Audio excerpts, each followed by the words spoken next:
Vinicius a menacé de ne pas jouer contre Valence, à cause du Real Madrid. Vinicius Junior était prêt à ne pas jouer le match contre Valence et ce n'était pas à cause du mauvais comportement des supporters adverses.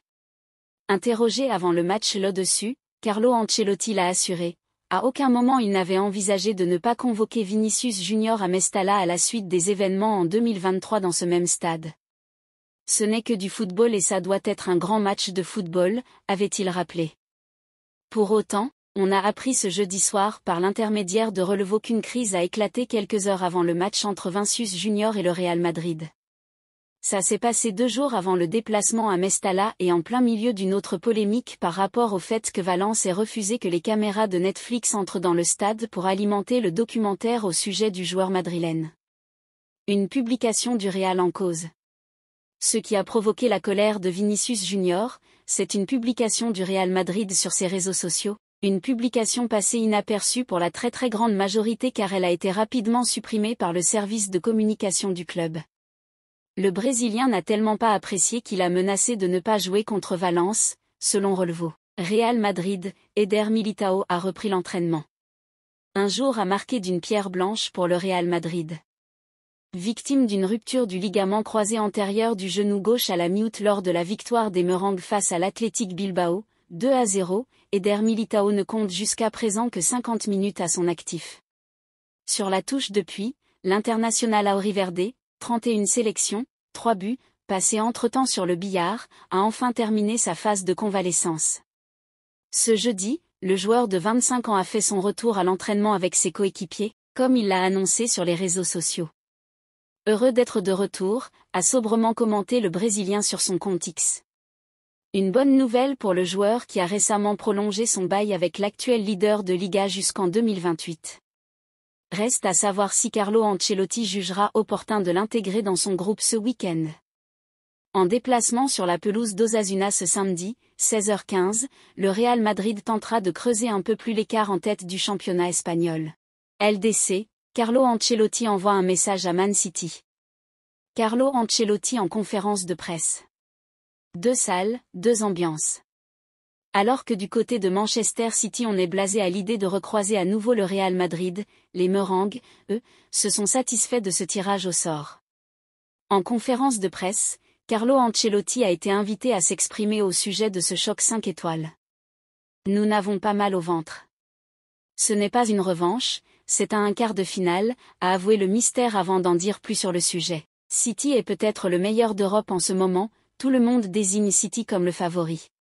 Ils ont gagné l'année dernière. C'est un match difficile, mais nous avons la confiance nécessaire pour bien faire.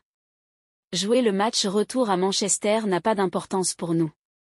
Les quarts de finale sont compliqués dans toute l'histoire de la Ligue des Champions. Pour nous et pour eux. L'idée quand on commence la Ligue des Champions, c'est de gagner la compétition. Si on veut gagner, il faut battre les meilleurs.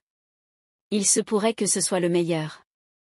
Puis, quand on lui a demandé si le Real Madrid était plus inquiet que City, il a répondu « Je ne sais pas, rire ». L'optimisme prévaut, pas l'inquiétude. Ça va être un grand quart de finale et nous le jouerons avec confiance. Je ne sais pas ce qu'ils penseront là-bas, ce sera comme ici. Une année on a gagné et d'autres, eux. On verra. Réponse dans quelques semaines. Le Barça a trouvé son nouveau numéro 10. Lamine Yamal et Pau Cubarsí pendant un match. Durant des années, Lionel Messi a fait le bonheur du FC Barcelone avec le fameux numéro 10 sur le dos. Mais depuis 2021, l'Argentin a quitté le club de sa vie. À présent, les pensionnaires du Camp Nou aimeraient confier ce numéro symbolique à un autre joueur très important à leurs yeux. Selon Sport et Catalunya Radio, il s'agit de Lamine Yamal, 16 ans, qui évolue avec le 27 sur le dos pour le moment. Considéré comme un crack et l'avenir du club catalan, le jeune talent pourrait récupérer le numéro 10, qui n'a pas de propriétaire cette saison, le 12 et le 24 sont aussi libres. Mais les médias ibériques expliquent que si beaucoup sont convaincus par ce choix au club, certaines voix s'y opposent, en raison du poids et de la responsabilité qui incomberait au jeune attaquant. Affaire à suivre donc. La disparition de Vitor Roque fait parler à Barcelone. Vitor Roque, à l'entraînement avec le FC Barcelone. Arrivé et présenté en grande pompe à Barcelone cet hiver, Vitor Roque est pour l'instant très peu utilisé par Xavi. C'est une arrivée qui avait suscité beaucoup d'espoir il y a quelques semaines, et ses premiers pas sous la tunique blaugrana étaient plutôt encourageants. L'attaquant brésilien de 19 ans était même présenté, par beaucoup, comme une véritable menace pour un Robert Lewandowski de plus en plus critiqué. Il avait par exemple enchaîné 2 matchs en marquant, face à Osasuna et à l'Aves fin janvier, début février. Suffisant pour convaincre Xavi de lui donner un rôle assez important dans la rotation? Pas vraiment. L'ancien de l'Atlético Paranaense n'a par exemple pas joué la moindre minute sur la double confrontation face à Naples. Sa dernière et seule titularisation remonte à un mois, face au Celta en Liga, et il n'avait également pas pris part au choc face à l'Athletic en Liga. Il n'a disputé que 40 minutes sur les 5 dernières rencontres de la formation catalane et au total, il n'a joué que 226 minutes sur 1350 possibles comme le rapporte Sport. Difficile de comprendre un tel ostracisme, à l'heure où le Barça est loin d'être incroyable devant. LDC, Barça, PSG, Robert Lewandowski se voit déjà en demi-finale. Comment l'utiliser? C'est, de loin, la recrue hivernale la moins utilisée de l'ère Xavi, bien derrière Pierre-Emerick Aubameyang, Dani Alves, Adama Traoré et Ferran Torres. Vitor vient d'une situation de blessure, d'adaptation, de mise dans le rythme de la compétition et du jeu. Lewandowski a l'habitude de jouer en tant que neuf, donc il a été difficile pour Vitor de jouer à son poste. C'est un jeune joueur et il s'est bien adapté au poste d'ailier, en allant à l'intérieur et en profitant des espaces, il est sorti du banc et il a fait la différence pour nous. Ce n'est qu'une question de temps et il peut nous donner beaucoup de choses. En fait, il nous le donne déjà, justifiait récemment Xavi. La question de son positionnement est donc sur la table. Doit-il jouer en pointe ou sur un côté? Xavi va donc devoir trancher. Le tacticien est-il en train de préserver la pépite brésilienne afin de ne pas la griller? C'est aussi une des explications avancées dans les médias catalans. Dans le même temps, certaines mauvaises langues vont jusqu'à dire qu'il s'agit d'une histoire de primes et de commissions, puisqu'il faudrait verser des chèques supplémentaires aux agents du joueur dans le cas où il dispute un certain nombre de minutes.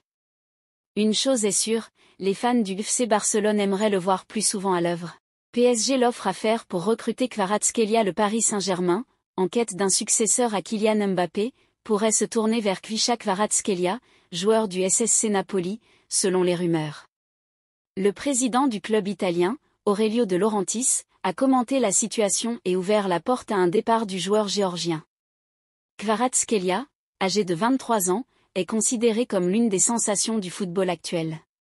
Avec le contrat de Mbappé arrivant à expiration en juin, le PSG recherche activement un remplaçant, et le nom de Kvaratskhelia a émergé comme une option potentielle. Bien que des joueurs comme Victor Osimhen et Raphaël Leao aient été également évoqués, le club parisien pourrait privilégier l'ailier géorgien. Selon les médias, le SSC Napoli s'attend à recevoir des offres pour Kvaratskhelia dans les semaines à venir. Bien que sa valeur soit estimée à 80 millions d'euros, il faudra probablement une offre plus importante pour convaincre le club italien de céder son joueur. De Laurentiis a confirmé que seule une offre irrésistible entraînerait le départ de Kvaratskhelia. Il a insisté sur le fait que toute proposition devrait être adressée à lui-même, et non au joueur directement. Cependant, il a également exprimé son intention de prolonger le contrat du joueur.